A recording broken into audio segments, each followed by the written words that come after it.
Health news మీకోసం.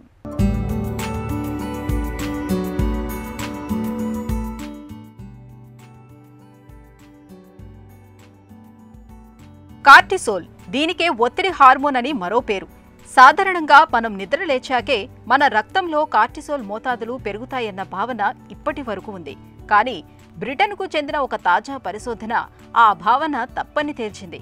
మనం మేల్కొనడానికి ముందే కార్టిసోల్ మోతాదులు మన రక్తంలో పెరుగుతున్నట్లు తాజాగా శాస్త్రవేత్తలు పేర్కొంటున్నారు. 24 గంటల జీవ గడియారానికి అనుగుణంగా రోజంతా ఒక వ్యక్తిలో కార్టిసోల్ స్థాయి హెచ్చుతగ్గులకు లోనవుతూ ఉంటుంది. ఒత్తిడి ఎదురైనప్పుడు ఇది పెరుగుతుంది. తద్వారా ఆ ఇబ్బందిని ఎదుర్కోవటంలో శరీరానికి సాయపడుతుంది.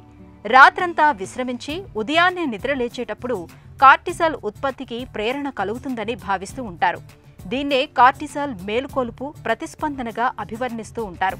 అయితే బ్రిటన్లోని బ్రిస్టల్ విశ్వవిద్యాలయానికి చెందిన శాస్త్రవేత్తల పరిశోధనలో భిన్నమైన అంశం తేలింది. కార్టిసాల్కు మేల్కొలుపుతో కాకుండా మేల్కొలుపును ప్రేరేపించే వ్యవస్థతోనే సంబంధం ఉందని వెల్లడైంది.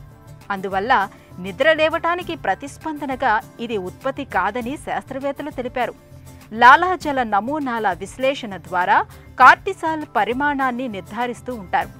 మునుపటి పరిశోధనలో నిద్రలేచాక మాత్రమే నమూనాలను సేకరించి విశ్లేషించటం వల్ల అలాంటి ఫలితాలు వచ్చాయని శాస్త్రవేత్తలు పేర్కొన్నారు. తాజా పరిశోధనలో నిద్ర లేవటానికి ముందు, ఆ తరువాత కార్టిసాల్ పరిమాణాన్ని కొలిచారు. మేల్కొనడానికి గంట ముందుగా పోల్చినప్పుడు నిద్రలేచిన గంట తర్వాత ఈ హార్మోన్ స్థాయిలో ఎలాంటి మార్పు లేదని పరిశోధకులు గుర్తించారు.